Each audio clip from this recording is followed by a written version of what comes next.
Senate President Vicente Soto, Honorable Senators of the Committee of the Whole of the Senate, members of the Cabinet, fellow workers in government, friends in media, good afternoon. Thank you for inviting me to share this report on the Duterte administration's socio-economic response to the COVID-19 crisis. The outline of my presentation today are the following. First, where we were at the end of 2019, or an overview of our economy's performance prior to the pandemic. Second, where we are now and our recent projections for the macroeconomic indicators and fiscal program for 2020. And third, what we have done so far to address the socioeconomic impact of the contagion. 2020 will be a challenging year for the economy, but we are confident of weathering these challenges and recovering with resilience due to President Duterte's prudent approach to fiscal management. I thank our senators for passing historic tax and economic reforms that have kept prices stable and predictable for Filipino consumers and our financial position strong and steady. In 2019, our revenues were at 16.1% of GDP, the highest rate in 22 years. We have strengthened our revenue flows due to the tax reform for acceleration and inclusion law, followed by successive sin tax adjustments. Until last year, we enjoyed continuously shrinking debt relative to the size of our growing economy at 39.6%, the lowest debt to GDP ratio since 1986.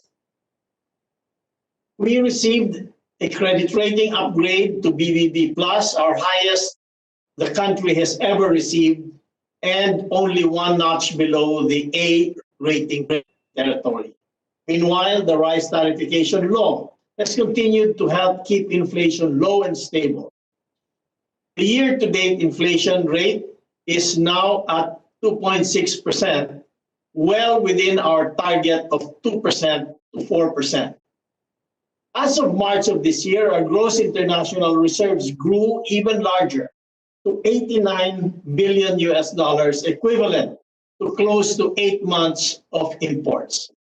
On top of these, we achieved just last year the lowest recorded rates of unemployment, which was 5.3%, underemployment of 14.8%, and poverty at 16.6%. Even amidst the negative impact of COVID-19, the Economist magazine in their April 30 issue ranked the Philippines 6 out of 66 selected emerging economies in terms of fiscal strength. This saving for a rainy day approach to economic management has gained for us the trust and confidence of the world's most respected credit rating agencies, development partners such as Asian Development Bank, the World Bank, the Asian Infrastructure Investment Bank, among others, allowing us to borrow money at lower interest rates and longer repayment periods. The strong demand for our latest global bond issue also demonstrates the resiliency of global investor interest in the Philippine economy, despite an environment hit with pandemic fear. We are already seeing the contagious effect on our economy. In the first quarter of 2020, our GDP shrank by 0.2% for the first time in 2 decades. This was because we were the first country in ASEAN to impose strong lockdown measures to save lives and protect our communities. While it is likely that the second quarter's economic results will be even worse, experts from the World Bank and Yale University have advised us not to focus too much on these quarter-to-quarter numbers. After all, the pandemic is hurting the entire global economy. We need to focus on a smart combination of fundamental reforms and recovery measures to help ensure that we get the country back on its positive growth trajectory. On May 12th, the Development Budget Coordinating Committee met to revisit the country's macroeconomic indicators and fiscal program for this year. The revised conservative projections will allow the government to operate with a more realistic and prudent fiscal stance. This year, the DBCC projects the economy For sure. contract by 1 2 to million 3.4%. 1 million percent, Sir Jack. Due to the slowdown in economic activities and taxpayer relief efforts, we project our revenue collections in 2020 to reach 2.61 trillion pesos or 13.6% of GDP. This is 17% lower than both the actual collections in 2019 and the program we have approved on March 27. Disbursements for this year are estimated to be 4.18 trillion pesos, which is equivalent to 21.7% of GDP. This is 10% higher than the actual disbursements in 2019 and slightly exceeds the program we approved in March by 12 billion pesos. The emerging disbursement program takes into account the releases of COVID-19 initiatives charged to savings coming from austerity measures, among others. With the revised revenue and disbursement program, the deficit of 2020 is projected to reach 1.56 trillion pesos or 8.1% of GDP. For as long as our deficit to GDP ratio will not exceed 9%, our ratio will remain in the median of comparable countries in ASEAN and in East Asia, among peers with similar credit ratings and among other emerging market economies. Below this threshold, the debt to GDP ratio will be around 50%, which is far lower compared to our historical performance. While the Philippines is better positioned to overcome the pandemic than at any other time in recent history, we still have to realize that our funds are not endless, so we need to spend our resources responsibly and cost effectively. We thank Congress for responding swiftly to the call of the times by passing the Bayanihan to Heal as One Act, which grants expanded budgetary powers to the President to effectively carry out the government's COVID-19 response measures. This has enabled the government to pursue a four-pillar strategy to shield the Filipino people against the adverse impact of the pandemic and craft a recovery program to gradually jumpstart economic activities. The strategy has a combined value of 1.74 trillion pesos or 9.1% of GDP. Under the first pillar, we are providing emergency support or lifetime assistance to vulnerable groups of our population with a total allocation of 595.6 billion pesos. These include the largest social protection program in the history of the Philippines, amounting to 205 billion pesos for 18 million low-income families in a span of 2 months. To date, around 17 million payouts have been released. Additional beneficiaries might be added subject to availability of funds.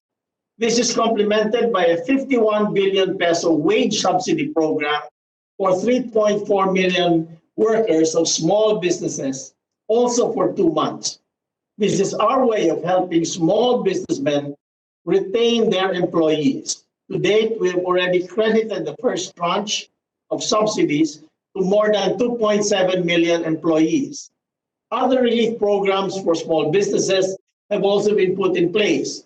The Philippine Guarantee Board has approved the credit guarantee program amounting to 120 billion pesos worth of loans to enable small business owners to borrow from banks during a crisis. We have also included in package 2 of the tax reform program an expanded net operating loss carryover for 5 years amounting to 139.6 billion pesos so that businesses can use losses incurred in 2020 to lower their tax burden until 2025. In addition, the recalibrated package 2 will have an immediate across-the-board cut of corporate income tax rate from 30 to 25% starting in July 2020. This will be one of the largest economic stimulus measures in the country's history. The rate of reduction will free up almost 42 billion pesos in the second half of 2020 alone, and more than 625 billion pesos over the succeeding 5 years to fuel economic dynamism, especially among our country's growth engines, the micro, small, and medium enterprises. Clearly, this is not an effort to raise taxes, as the package will be decisively revenue negative. The large and immediate rate cut in the second half of 2020 also sends a strong signal to the world that the Philippines is positioning itself as a premier investment destination for companies that are looking to diversify their supply chain. To sustain the efforts of the private sector to recover from the present crisis, we also propose that the corporate income tax be reduced further by 1 percentage point per year starting 2023 until it reaches 20% in 2027. We are also extending by 2 years the sunset provision for those under the gross income earned regime for 2 to 7 years in the current draft to 4 to 9 years. For Pillar 2, we have marshaled resources to fight COVID-19. At this point, we have allotted 58.6 billion pesos under this pillar to support our frontline healthcare workers and increase the testing, tracing, and treatment capacity of our health system. The third pillar consists of a bold fiscal and monetary action to finance emergency initiatives and keep the economy afloat. This has an estimated value of 856.3 billion pesos, which includes standby financing for our economic recovery plan and a 233 billion peso liquidity infusion into the economy from the timely anticipatory responses of the Bangko Sentral ng Pilipinas.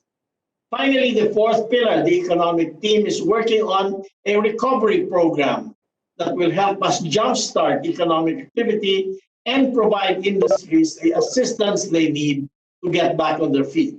This will be funded in large part by Pillar 3. The responses we have gathered from a nationwide survey and active engagement with stakeholders aided us in developing differentiated, targeted interventions for each sector. The economic plan is dubbed as PH-PROGRESO, or Philippine Program for Recovery with Equity and Solidarity. But before that, I have personally recommended to the President 5 priority actions to revive the economy, while at the same time protecting the health and well-being of our citizens. These include restarting and accelerating the Build program, subject to compliance with minimum safety standards.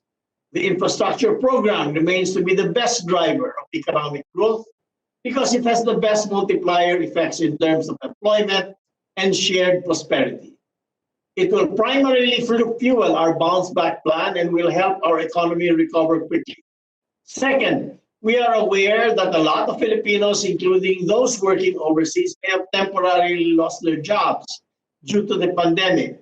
A massive hiring of contact tracers can be done to boost our efforts to stop the transmission and defeat COVID-19 while providing hundreds of thousands of jobs. Third is attracting foreign investors who want to relocate from other countries and are in search of resilient, high-growth potential economies like the Philippines. This will involve the urgent package of Passage 2 of our tax reform program, which we now propose to include flexible tax and non-tax incentives that can target specific companies that we want to invest here. Fourth is stimulating demand. To do this, we must promote the manufacturing of products that have strong inelastic demand, such as food production and logistics. Fifth, we must support the whole value chain of these products, from inputs to packaging and logistics. We need to help businesses, especially micro, small, and medium enterprises, and consumers to weather the economic storm together. We are optimistic that the timely implementation of our economic recovery program, together with the efforts of the private sector, will enable our country to get back on its positive growth trajectory. We project that our country will bounce back in 2021 with a GDP growth ranging from 7.1 to 8.1%. Countries around the world are moved toward jump-starting their economic engines. Whether the Philippines underperforms or outperforms its peers and neighbors will depend largely on our comparative resilience and on whether we build on or demolish our solid fundamentals. In partnership with Congress, the Duterte administration will protect our economic gains, support our recovery, strengthen our resilience, and solidify our return to the path of inclusive and shared prosperity. Thank you.